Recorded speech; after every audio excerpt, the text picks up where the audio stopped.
Martial Peak, Kabanata 4928. Isang pag-atake ng 9th Grade Master. Sa huli, tinupad ni Yang Kai ang inaasahan ni Nuyan at nanalo sa ikatlong labanan ng may kaunting kahirapan. Bago pa matanggap ni Nuyan ang taya sa ikatlong laban, isang biglaang pagbabago ang naganap. Isang napakarahas na puwersa ang lumusab sa buong teritoryo, at isang mapang-ipang puwersa ang sabay-sabay na bumaba sa lahat.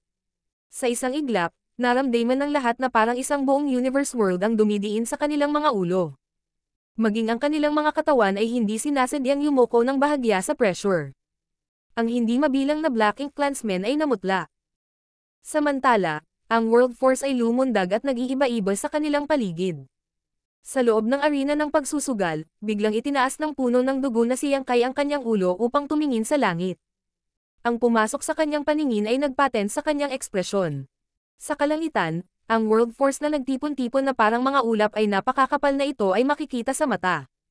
Nagulat si Yang Kai sa nakita. Bagamat marami na siyang nakilalang high-grade Heaven Opening Realm Masters sa nakaraan, hindi pa siya nakakita ng ganoon kay Aman at purong World Force. Bumalik sa Black Territory, naroon si Yang Kai nang ang hindi mabilang na 8th grade ancestors ay nagsanib sanhi upang kabkuban ang Black Ink Royal Lord at ang mga pag-atake ng mga 8th grade masters na iyon ay talagang pambihira. Gayunpaman, ang lahat ng mga pag-atake na iyon ay tila walang halaga kumpara sa nakikita niya ngayon. Hindi niya alam kung ano ang nangyayari, ngunit ang World Force na nakikita sa mata ay malinaw na ang kapangyarihang painakawalan ng isang uri ng secret technique na pinaandar ng isang master. Pag-atake ng kaaway. Isang galit na galit ang umalingaw-ngaw sa buong mundo. Nagmula ito sa direksyon ng Black Ink Feudal Lord's Palace. Natigilan sandali si Yang Kai, pagkatapos ay nakaramdam siya ng magkahalong pagtataka at saya. Ang sitwasyon sa harap niya ay naging isang pagsalakay ng kaaway, at ang kaaway ng Black Ink Clan ay walang alinlangan na ang mga masters mula sa Cave Heavens and Paradises. Sa madaling salita, ang Cave Heavens and Paradises ay naglunsad ng pag-atake sa lugar na ito. Nagulat siya na ang mga masters mula sa Cave Heavens at Paradises ay napakatapang. Kailan gang sabihin na na-check niya ang universe chart noong una siyang dumating dito. Bagamat malapit ang lugar na ito sa mga frontline, maaari pa rin itong ituring na bahagi ng panloob na rehiyon ng Black Ink Clan. Paano nila magagawa ang gusto nila pagkatapos makipagsapalaran ng malalim sa teritoryo ng kaaway? Sa kabilang banda, masaya si Yang Kai dahil ang Cave Heavens and Paradises ay nagkusa na umatake bago siya nagkaroon ng pagkakataon na sundan si Nuyan sa Lerengan ng digmaan. Sa pagsasamantala sa pagkakataong ito, maaaring makawala siya sa kontrol ni Nuyan at sundan ang mga masters mula sa Cave Heavens at Paradises pabalik sa Great Pass. Ang hangin at ulap ay nagtipon sa kalangitan sa itaas ng teritoryo sa mabilis na bilis, at ilang sandali lang ay nabuo ang isang napakalaki at malabo na berdeng palad. Sa kabila ng mabagal at malamayan nitong hitsura, ang palad na literal na tumatakip sa buong kalangitan ay talagang bumaba sa napakabilis na bilis. Bago magkaroon ng pagkakataong mag-react ang hindi mabilang na Black Ink clansmen sa teritoryo, hinawakan ng palad ang malaking Black Ink nest. Pagkatapos, mahigpit na kumuyam ang berdeng palad at hinayla ang buong Black Ink nest na parang humihila sa bundok. Nagkalat at bumulwak ang dense Black Ink strength mula sa Black Ink nest. Sa ilalim ng epekto ng palad ng World Force, ang Black Ink nest ay naging alikabok. Sa loob ng arena ng pagsusugal, napanganga si Yang Kai at lihim na natuwa. Lahat ng pumasok sa kaniyang paningin ay lampas sa kanyang imahinasyon. Nasaksihan niya ang kapangyarihan sa likod ng mga pag-atake ng 8th grade Heaven Opening Realm Ancestor noon, ngunit tiyak na hindi iyon kasing bangis ng open sibong ito. Sa madaling salita, ang pag-ataking ito ay kailangang pakawalan ng isang 9th grade Heaven Opening Realm Old Ancestor. Hindi nakakagulat na naglakas loob silang makipagsapalaran ng napakalalim sa teritoryo ng kaaway. Lumalabas na ang isang 9th grade Old Ancestor, isang pag-iral na katulad ng isang Black Ink Royal Lord, ang personal na nangunguna sa pagsingil. Ang babaeng Black Ink Royal Lord ay nagdulot ng matinding pagkalugi sa Cave Heavens at Paradises sa kabila ng labis na paghina matapos matrap sa loob ng Black Ink Territory sa loob ng maraming taon. Mahirap isipin kung gaano siya kalakas sa kanyang kalakasan. Hindi na kailangang sabihin, ang isang 9th grade Old Ancestor na maaaring karibal sa isang Black Ink Royal Lord sa lakas ay hindi rin mahina.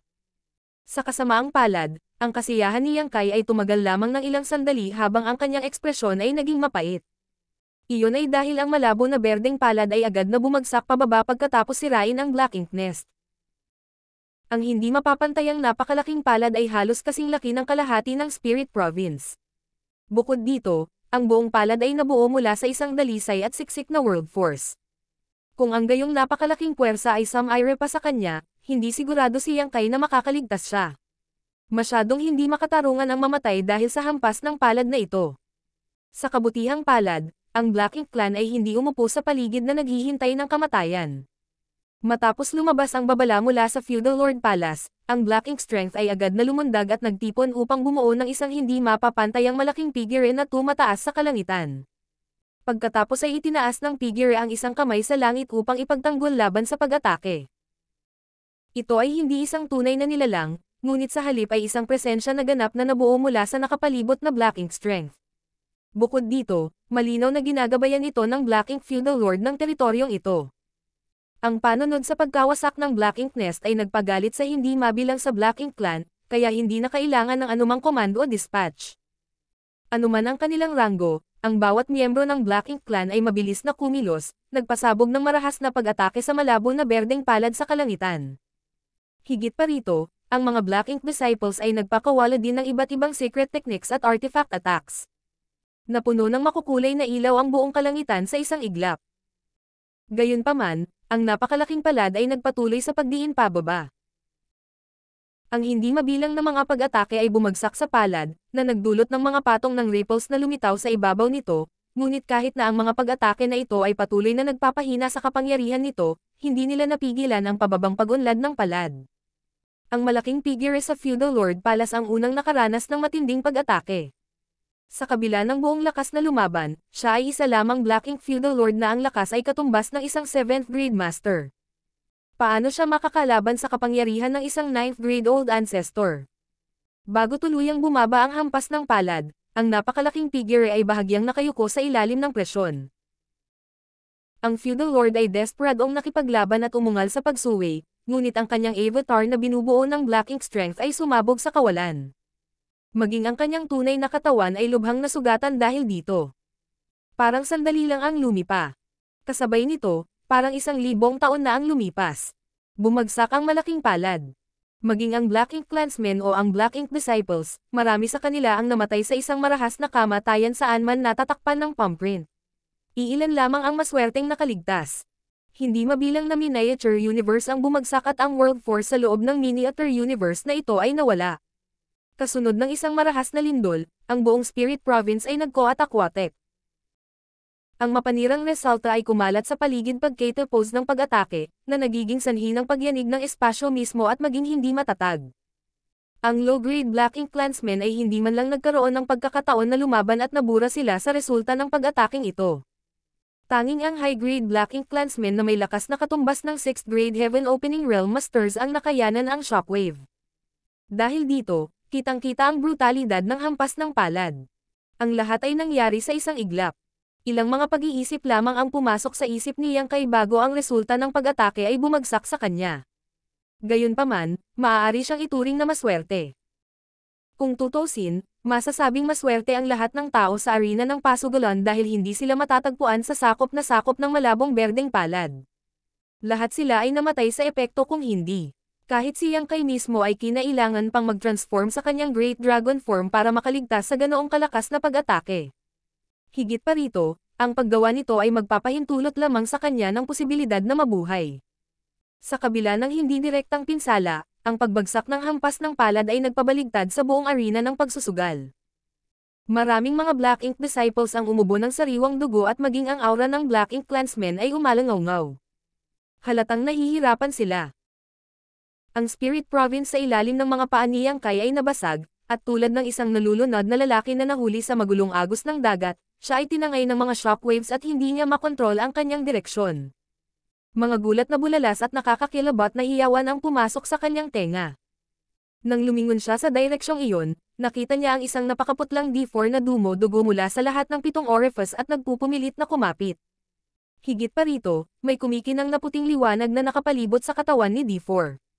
Mukhang na-activate niya ang isang uri ng defensive artifact.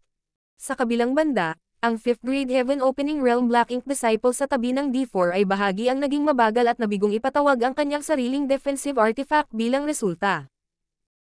Dahil sa pag-ikot ng kanyang aura, hindi niya nakayanan ang pambobomba ng shockwave at sumabog pag-Kato pose ng maikling pakikibaka.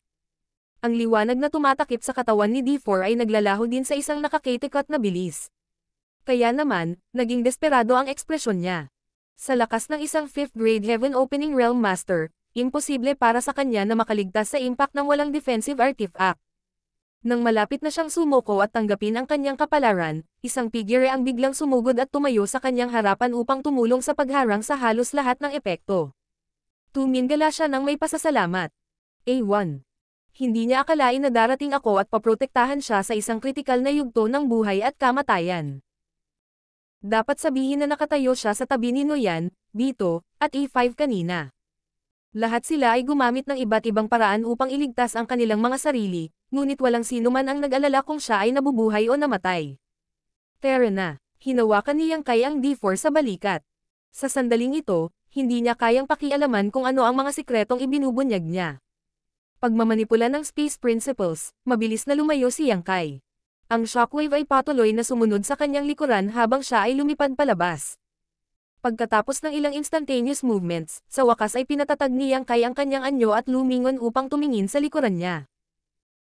Isang malaking liwanag ang kumikinang ng maliwanag humigit kumulang 100,000 kilometro ang layo. Ang lugar kung saan yumiral ang Spirit Province dati ay wala ng kahit ano. Ang lakas ng 9th grade Heaven Opening Realm Old Ancestor ay talagang nakakatakot. Ang totoo ay hindi pa nakikita ni Yang Kai ang tunay na anyo ng Old Ancestor hanggang ngayon. Sa madaling salita, winasak ng 9th Grade Master ang buong Spirit Province sa pamamagitan lamang ng pagpapakawala ng isang secret technique mula sa isang lugar na malayo. Ang hindi mabilang na Black Ink Clansmen at Black Ink Disciples ay namatay din sa proseso. Medyo natigilan si D4. Matapos dalhin dito ng space secret technique ni Yang Kai, maaari na siyang ituring na ligtas na ngayon. Kaya lang hindi niya maintindihan kung paano siya makakatakbo ng ganoon kabilis. Sa katanayan, halos naisip na niya na siya ay tiyak na mamamatay sa mga panandaliang sandali kanina. Gayunpaman, malinaw na hindi ngayon ang oras upang ituloy ang bagay na ito. Bahagyang napabuntong hinangga si D4 bago siya nag-aalalang sinabi.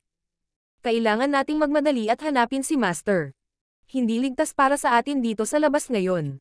Hindi ito ligtas para sa sinumang Black Ink Disciple nang walang kasama ng isang Black Ink Clansman. Kunin ang unang pagkakataon na nakatagpo ni Yang Kai si Noyan halimbawa. Ang isang Black Ink Disciple na walang master ay madaling maakit ang kasakiman ng isang Black Ink Clansman. Si Noyan ay maaaring ituring na medyo mabait, na ginamit lamang ang kanyang Black Ink Strength para i-convert si Yang Kai sa kanyang sariling lingkod. Kung nakatagpo si Yang Kai ng isang Black Ink Clansman na may mas malakas na hangarin na pumatay, baka sinubukan nilang lumunin ang kanyang World Force para palakasan ang sarili nilang lakas. Higit sa lahat, ang mga Black Ink Disciples mismo ay ganap na tapat sa Black Ink Clan. Malinaw na nababahala ang D4 tungkol sa kaligtasan ni Noyan. Lumingon si Yang Kai sa D4 at naisip, bakit ko hahanapin ang master? Hindi ko kailanman tinuring si Noyan bilang aking master. Higit pa rito, sa wakas ay nakuha ko ang pagkakataong ito matapos maghintay ng 2 buong taon. Bakit ako tanga babalik sa Noyan? Tamad na magpaliwanag, sinabi lang niya. Brother D4, ihahatid kita ng malaking regalo. Natigilan si D4. Ano? Itinaas ni Yang Kai ang dalawang kamay sa sandaling matapos magsalita, ang bawat kamay ay umiilaw gamit ang ibang kulay na liwanag.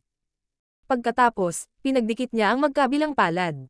Nang magsama ang dilaw at asol na ilaw, naging purong puting ilaw na agad na bumalot sa D4 on the spot. Hindi akalain ng D4 na aatakehin siya ni Yang Kai sa sandaling ito, higit sa lahat dahil si Yang Kai ang nagligtas sa kanya ngayon lang. Kung si Yang Kai ay may malisyosong intensyon sa kanya, walang dahilan para iligtas siya sa simula pa lang. Sino ang mag-iingat sa kanilang tagapagligtas? Nabalot ng puting liwanag, ang ekspresyon ni D4 ay biglang namilipot sa sakit at ang itim na aura ay lumabas sa kanyang katawan. Gayunpaman, ang kanyang masakit na ekspresyon ay unti-unting naging kalmado. Hindi nagtagal ay nawala ang puting liwanag at nanambalik sa kanya ang tunay niyang pagkatao. Binuksan niya ang kanyang mga mata at tinitigan si Yang Kai nang hindi makapaniwala at walang katiyakan. Pumasok ka sa aking miniature universe bago natin pag-usapan ang iba pa. Sigaw ni Yang Kai. Matagal na niyang gustong dalhin ang D4 sa kanyang miniature universe, ngunit hindi niya mahanap ang pagkakataon. Ngayon na sa wakas ay nagkaroon na siya ng pagkakataong mapag-isa kasama ang D4, hindi niya maaaring palampasin ang pagkakataon. Ibinuka ni D4 ang kanyang bibig at sinabing, "Kuya Iwan, ikaw." Nakatulala pa rin siya. Ang pangunahing dahilan ay ang napakaraming bagay ang biglang nagbago na hindi niya kayang umangkop sa lahat ng ito. Marshall Peak, Kabanata 4929. Hit and Run. Sa partikular, ang D4 ay naguguluhan sa kung paano siya gustong pumasok ni Yang Kai sa kanyang miniature universe. Alam niya na si Yang Kai ay nasa 6th grade Heaven Opening Realm lamang, at ang miniature universe ng 6th grade Heaven Opening Realm Master ay hindi hihigit sa isang hindi material na pag-iral na hindi kayang tumanggap ng mga buhay na nilalang. Kaya, paano siya makapasok sa miniature universe ni Yang Kai? Sa gitna ng kanyang pagkalito, talagang inabot ni Yang Kai para sanggaban siya, binuksan ang portal sa kanyang miniature universe, at walang humpay na pinasok siya sa loob. Naramdaman ni D4 na lumabo ang kanyang paningin saglit, pagkatapos ay natagpuan niya ang kanyang sarili sa ibang mundo ng biglaan. Pagtingin niya sa paligid, napuno siya ng lubos na pagkalito. Ilang sandali pa, lumitaw ang soul avatar ni Yang Kai sa kanyang harapan at niresolba ang kanyang kalituhan. Sa kawalan, unti-unting humiupa ang resulta ng 9th grade old ancestor. Ang malaking bahagi ng Spirit Province ay nabasag, na nagresulta sa hindi mabilang na mga casualty sa Black Ink Clan at Black Ink Disciples. Bago pa man makabangon ang mga pinalad na makaligtas sa kanilang pagkabigla, maraming figure ang lumitaw sa maliliit na grupo. Tahimik silang lumabas nang wala sa oras at diretsyong sinugod ang mga nakaligtas. Ito ang mga Heaven Opening Realm Masters ng human race, pati na rin ang malaking bilang ng mga barkong pandigma. Ang malupit na pag-atake na sumabog mula sa mga barkong pandigma ay nagpasindik sa nakaligtas na Black Ink Clan. Ito ay tiyak na isang pag-atake na maingat na binalak sa loob ng mahabang panahon, kaya ang Black Ink Clan ay ganap na nahuli bilang isang resulta. Bukod dito, dahil sa napakalawak na agwat sa lakas, nagdusa sila ng malaking pagkatalo sa engkwentro na ito. Sa bawat lumili pa na sandali, maaaring ang Black Ink Clansman o Black Ink Disciple ay mawawalan ng buhay. Sa tuwing namatay ang isang Black Ink Clansman, ang siksik na Black Ink Strength ay lalabas mula sa kanilang mga katawan upang bumuo ng Black Ink Clouds na nakakalat sa kawalan. Katulad nito, maraming Black Ink Disciples ang namatay. Ang mga paggalaw na dulot ng pagkawasak ng kanilang miniature universe ay umalangaw-ngaw sa kawalan. Kahit na ang lahat ng Black Ink Disciples ay dating mga master mula sa iba't ibang cave heavens at paradises, walang sino man ang kayang magpakita ng anumang awa sa ilalim ng mga sitwasyong ito. Sa sandaling magkasalubong sila, naging sitwasyon na kung saan kailan gang mamatay ang isang partido. Saglit na nakatanaw si Yang Kai mula sa malayo bago siya sumugod ng may pagkurap ng kanyang katawan. Para sa kanya, ito ay isang pagkakataon. Hanggat mapapatunayan niya na hindi siya napinsala ng Black Ink, maaari siyang sumali sa Masters mula sa human race at umalis sa domain ng Black Ink Clan. Hindi madaling makatagpo ng ganitong pagkakataon. Mahigit 2 taon nang naglilingkod si Yang Kai sa tabi ni Noyan, at sa panahong ito, dumaan siya sa hindi mabilang na mga teritoryo ng Black Ink Clan at nakakuha ng ilang impormasyon mula sa masayang pakikipag-chat niya sa mga Black Ink Disciples. Bagamat paminsan-minsan ay magkukusa ang human race na salakayin ang domain ng Black Ink Clan, ang mga paglusob na ito ay napakabihirang nangyari. Ang isang pagsalakay sa 100 taon ay maituturing na madalas. Ang pangunahing dahilan ay hindi nila maaaring sakupin ang teritoryong ito ng matagal kahit na ang kanilang pagsalakay ay naging matagumpay. Sa makatuwid, ang dakilang daanan na binabantayan ng mga pangunahing cave heavens at paradises ay ang linya ng depensa na lagi nilang matatag na pinananatili. Ang kanilang pinakamalaking layunin sa tuwing maglulunsad sila ng raid ay pahinain ang lakas ng Black Ink Clan. Kapag napatay nila ang isang tiyak na bilang ng Black Ink Clansmen at Black Ink Disciples, mabilis nilang atres ang kanilang puwersa. Iyon ang dahilan kung bakit ang ganitong mga pagsalakay sa pangkalahatan ay hindi nagtagal. Higit sa lahat, maaaring hindi na makatagpo si Yang Kai ng isa pang pagkakataong ganito kaganda kung hahayaan niyang dumaan sa kaniyang mga daliri ang pagkakataong ito. Paano niya nagagawang mag-alinlangan sa gayong mga kalagayan? Gayunpaman, magiging mahirap patunayan ang kanyang pagkakakilanlan. Walang gaanong oras para patunayan niya ang kanyang pagiging inosente sa larangan ng digmaan, ngunit hindi dapat maging isyo kung mapatay niya ang isang Black Ink Clansman sa harap ng isang cultivator ng human race. Ang isang tunay na Black Ink Disciple ay ganap na tapat sa Black Ink Clan, kaya imposible para sa kanila na tumalikod sa kanilang mga masters. Sa sandaling pumasok sa kanyang isipan ang kaisipang iyon, mabilis na nakapagdesisyon si Yang Kai. Pabilis ang paggalaw ng kanyang katawan. Sa ilalim ng paghihimok ng Space Principles, ilang sandali lang ang inabot niya upang bumalik sa larangan ng digmaan na may ilang pagkutitap na paggalaw. Kahit saan siya tumingin, nakikita ni Yang Kai ang maraming artifact ng barkong pandigma na nagnanavigate sa larangan ng digmaan. Ang mga makapangyarihang secret technique ay patuloy na lumalabas mula sa mga barkong pandigma na ito nang walang tigil, na nagbibigay sa Black Ink Clansmen at sa Black Ink Disciples ng walang katapusang mga hinaing.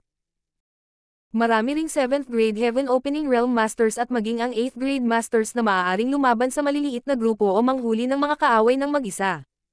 Isang matalas na Divine Sense ang nakalock kay Yang Kai sa sandaling bumalik siya sa Larengan ng digmaan. Kaagad pagkatapos noon, naramdaman niya ang paninikip ng kanyang balat habang ang matinding krisis ay dumaan sa kanya.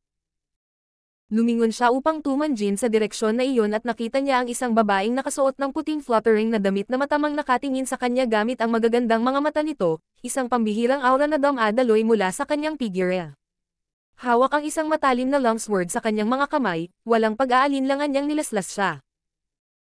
Ang kanyang mga galaw ay hindi nagpakita ng awa, at ang lakas na ipinakita niya ay walang alinlangan na pag-aari ng isang 7th grade Heaven Opening Realm Master.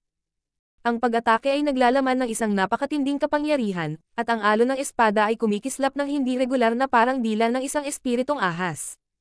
Naramdaman ni Yang Kai ang matinding pressure sa likod ng pag-atake bago pa man niya ito nilapitan. Sa gulat, hininaan niya ang kanyang boses at sumigaw. "Senior, tumigil ka." Bakas ng kalungkutan at awa ang sumilay sa mga mata ng babae nang marinig niya ang mga salitang iyon. Gayunpaman, hindi niya itinihil ang kanyang mga aksyon. Sa isang kisap mata ng kanyang longsword, binago niya ito sa isang sword curtain na nakatikip sa kaniyang ulo. Desperado si Yang Kai na umiyak ngunit hindi siya tumulo ng anumang luha. Alam niya na ang tingin sa kanya ng kabilang partido ay isang Black Ink Disciple, kaya naman hindi siya nagpakita ng awa sa kanyang pag-atake. Sa kasamaang palad, walang punto sa pagsisikap na ipaliwanag ang kanyang sarili sa sandaling ito. Kahit ano pa ang sabihin niya, hindi siya maniniwala sa kanya maliban kung pumatay siya ng Black Ink Clansman sa harap niya. Hindi niya alam kung saang cave heaven o paradise nagmula ang babaeng ito, ngunit ang lakas niya sa 7th grade Heaven Opening Realm ay talagang pambihira. Nang makita ang sword curtain na nakaharang sa kanya, si Yang Kai ay hindi nang ahas na mag-alinlangan. Mabilis niyang itinos ang kanyang braso at tinawag ang Asher Dragon Spear bago isagawa ang kanyang Supreme Limitless Spear Art sa pinakamataas nito. Sa oras na ito, ang kanyang prioridad ay upang matiyak ang kanyang kaligtasan. Ito ay tunay na isang malaking biro kung siya ay aksidenteng napatay sa panahon ng kalituhan at kaguluhan. Isang sunod-sunod na pagsabog ang umalinggon-go habang ang mga mata ni Yang Kai ay namumungay sa gulat. Siya ay pinalipad pabalik sa pamamagitan ng isang marahas na pagsabog ng kapangyarihan at ang sigla sa kanyang dibdib ay hindi mapakali. Lumitaw din ang makakapal na sugat ng espada sa buong katawan niya dahilan para manginig at mamilipot ang kanyang pangangatawan. Ang babaeng ito ay malakas. Si Yang Kai ay lihim na namangha. Bagamat siya ay nasa 6th grade Heaven Opening Realm lamang, nakapatay na siya ng isang 7th grade Heaven Opening Realm Master noon at nakalaban ng marami pang iba sa nakaraan. Pamilyar siya sa lakas ng isang 7th grade Heaven Opening Realm Master. Gayunpaman, hindi pa siya nakatagpo ng sino man na maaaring humawak ng kandila sa babaeng ito sa lahat ng 7th grade Heaven Opening Realm Masters na nakatagpo niya dati. Habang nagulat si Yang Kai, mas nagulat ang babae. Dapat sabihin na siya ay nakalubog sa 7th grade Heaven Opening Realm sa loob ng 3,000 taon. Dahil nabuhay ang halos lahat ng kaniyang buhay sa Black Ink Battlefield, maaaring ipagtatalunan na ang kanyang lakas ay umabot na sa pinakatuktok ng 7th grade, na nag-iiwan sa kanya ng isang hakbang na lang mula sa 8th grade. Higit pa rito, ang kanyang karanasan sa pakikipaglaban ay higit pa sa paghahambing ng mga taong namuhay ng komportable sa 3,000 mundo. Kahit na hindi niya ginamit ang kanyang buong lakas kanina, ang kanyang pag-atake ay hindi isang bagay na kayang labanan ng ordinaryong 6th grade Black Ink Disciple. Mula sa simula ng pagsalakay hanggang ngayon, mahigit 20 6th grade Black Ink Disciples at Black Ink Clansmen na may katulad na lakas ang namatay sa kanyang mga kamay. Kumpiyansa siya na ang kanyang nakaraang pag-atake ay naglalaman ng sapat na kapangyarihan upang kunin ang buhay ng Black Ink Disciple na ito. Magkagayon, napatunayang lampas sa kanyang inaasahan ang katotohanan. Maaaring nasugatan si Yang Kai, ngunit nakaligtas siya. Itong Black Ink Disciple. Parang medyo naiiba. Ang nakamamatay na hangarin sa mga mata ng babae ay nagninggas ng mas masigla kaysa dati. Habang ang isang Black Ink disciple ay namumukod tangi sa iba, mas kailangan niya itong walang awa na patayin dito at ngayon. Kung nabigo siyang patayin siya rito, ang mga junior niya sa larangan ng digmaan ay maaaring mamatay sa kanya sa hinaharap. Gayunpaman, isang malakas na sipol ang umalangaw sa kawalan bago niya ito muling mahabol. Itinaas ang kanyang espada sa kanyang harapan, tumingin siya sa direksyon kung saan pinalipad si Yang Kai at nag-alinlangan sandali bago siya tumalikod at umalis. Ang malakas na sipol ay tila isang uri ng hudyat dahil pagkate pose nitong tumunog. Lahat ng human race masters na pumapatay sa kanilang daan patungo sa larangan ng digmaan ay agad na umatras mula sa labanan, mabilis na muling naggrupo, at umalis na parang isang malakas na bagzo ng hangin. Aalis sila ng ganon-ganon lang. Kinailangan ng matinding pagsisikap para ma-stabilize ni Yang Kai ang kanyang figure. Gayunpaman, paano siya kusang sumuko kapag nakita niya ang sitwasyon sa harap niya? Mabilis niyang hinabol ang mga ito, kaya lang may napansin siyang kakaiba sa likuran niya, parang may mabilis na papalapit sa kanyang kinatatayuan. Nang lumangon si Yang Kai sa kanyang likuran, nanliit ang kanyang mga mata sa kanyang nakita. Isang masa ng black ink ang mabilis na tumagos sa kawalan, na umaagos tulad ng matulan na agos ng tubig. Dahil dito, ang lahat ay kinulayan ng itim na itim saan man pumunta ang masa ng black ink na ito. Bukod dito, ang hindi mabilang na malalakas na aura na nakatago sa loob ng masa ng black ink ay nagpanginag sa anit ng ulo ni Yang Kai sa takot. May isang aura sa partikular, na nagpakilig sa kanya sa mental at pisikal sa kabila ng distansya sa pagitan nila. Ang aura na ito ay nagpaalala sa kanya ng pakiramdam na naranasan niya noong una siyang nakipag-ugnayan sa will of a Black Ink Royal Lord. Ang kalooban ay talagang napakalaki at ipinadama sa kanya na hindi gaanong mahalaga bilang isang langgam. Darating ang Black Ink Royal Lord. Ngayong kumilos na ang 9th grade old ancestor ng human race, ang Royal Lord ng rehiyong ito ay hindi maupo sa gilid. Isang Royal Lord lang ang makakalaban sa 9th grade old ancestor ng human race. Hindi nakakagulat na ang human race ay nagmamadaling umatras. Ito ay lumabas na inaasahan nila ang sitwasyong ito at ginawa ang mga kinakailangang pag-iingat. Ang isang 9th grade old ancestor ay maaaring hindi mas mababa sa isang Royal Lord sa lakas, ngunit sila ay pantay-pantay lamang sa isang labanan. Ang lugar na ito ay nasa loob pa rin ng hinterland ng Black Ink Clan, kaya kahit na okay lang na maglunsad ng mabilis na pagsalakay at pagkatapos ay tumakas pagkatapos makuha ang isang tiyak na antas ng tagumpay, hindi magandang isama ang Black Ink Clan sa isang matagal na labanan dito. Mabilis na lumapit ang dilim. Halos sa sandaling napansin ni Yang Kai ang pagsalakay ng Black Ink Cloud, ang kadiliman ay nasa kanya na. Hindi siya naglakas loob na gumawa ng anumang padalos-dalos na paggalaw at tahimik na tumayo sa pwesto. Hindi nagtagal bago siya nalaban ng Black Ink strength tulad ng pagtaas ng tubig. Nagdagsaan ang mga naglalakihang figure na may iba't ibang hugis at sukat, bawat isa sa kanila ay naglabas ng malakas na aura. Sila ay ang Black Ink Territory Lords at Black Ink Feudal Lords. Ang mga masters na ito ay walang interes kay Yang Kai at itinuring siyang walang halaga. Bagamat ang divine senses ng ilang Black Ink clansmen ay sumubok patungo sa kanya, hindi sila gumawa ng anumang aksyon laban sa kanya. Lihim na nagpasalamat si Yang Kai sa kanilang kawalang interes. Makalipas ang ilang sandali, umikot ang Black Ink Tide sa kanya sa mahigpit na pagtugis sa human race na umatras sa harapan at agad na umalis sa malayo. Nanginginig si Yang Kai sa takot, ngunit nang hahabulin niya sana sila, isang boses ang pumasok sa kanyang tainga. A1. Lumingon si Yang Kai upang tuminjin sa direksyon ng tunog at naramdaman niyang bahagyang kumunot ang kanyang noo sa nakita. No, yan pala ang tumatawag sa kanya. Hindi ako makapaniwala na buhay pa ang lalaking ito. Sa panahon ng kaguluhan ngayon, nakatuon lamang si Yang Kai sa pagprotekta sa D4 at pag-alis mula sa larangan ng digmaan. Hindi siya nag-abala na bigyang pansin ang kaligtasan ng iba, lalong hindi naisip na bumalik sa panig ni Nuyan. Sa kabilang banda, nagawa ni Nuyan na mahanap si Yang Kai pagkatapos ng ilang pagsisikap. Bukod dito, nasa tabi niya rin ang D2 at E5. Kaya lang, silang tatlo ay tila dumaranas ng iba't ibang antas ng pinsala at malinaw na hamina ang kanilang mga aura. Ang E5 ay tila nasa medayo maayos na kondisyon, ngunit may mga halatang bakas ng dugo sa mga sulok ng bibig ni Bito. Sa karagdagang pagsasaalang-alang, ito ay hindi kakaiba. Nasa gambling arena sila nang sumalakay ang 9th grade old ancestor. Ang epekto na tumama sa arena ng pagsusugal ay medyo maliit, kaya hindi kakaiba para sa mga may lakas ng 6th grade na mabuhay. Isang pahiwatig ng pag-aalinlangan ang sumilay sa mga mata ni Yang Kai, ngunit sa huli, kinuyom niya ang kanyang kamao bilang pagbati.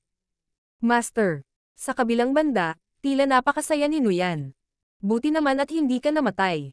Si Yang Kai ay ang kanyang cash tray kung tutuusin. Hindi mahalaga kung ang sinuman sa iba pang mga Black Ink disciples sa ilalim ng kanyang utos ay namatay, ngunit si Yang Kai ang tanging exception. Iyon ang dahilan kung bakit nagsimulang hanapin ni Nuyan ang kinero-runan ni Yang Kai sa sandaling umatras ang Human Race Masters. Mabuti na lang at mabilis niya itong nahanap. Tara na, sundan mo ako. Sumenya si Nuyan at nanguna sa pag-charge pasulong. Para sa Black Ink Clan, imposible para sa kanila na tumayo sa paligid na walang ginagawa ngayong kahit na ang isang Royal Lord ay kumilos. Hindi mahalaga kung gaano kalaki o kaunti ang kanilang naiambag sa labanan, kailangan nilang sundin ang kanilang pinuno sa digmaan. Hindi man lang nag-abala si Nuyan na bigyang pansin kung nakaligtas ba ang D4. Sa kanyang OP9, ang pinakamahalagang bagay ay ang A1 ay nakaligtas. Tulad ng para sa D4 na nasa 5th grade Heaven Opening Realm lamang, hindi mahalaga kung siya ay mamatay. Sa kabaligtaran, si Bito ang tahimik na nagtanong kay Yang Kai. Saan nagpunta ang D4? Natahimik sandali si Yang Kai bago siya sumagot ng tame time. Namatay siya. Medyo malungkot si Bito, ngunit hindi na nagsalita pa. Sumunod silang tatlo ng malapit sa likuran ni Nuyan, ginagawa ang kanilang makakaya upang mabawi ang kanilang lakas sa lalong madaling panahon habang tinutugis ang kalaban.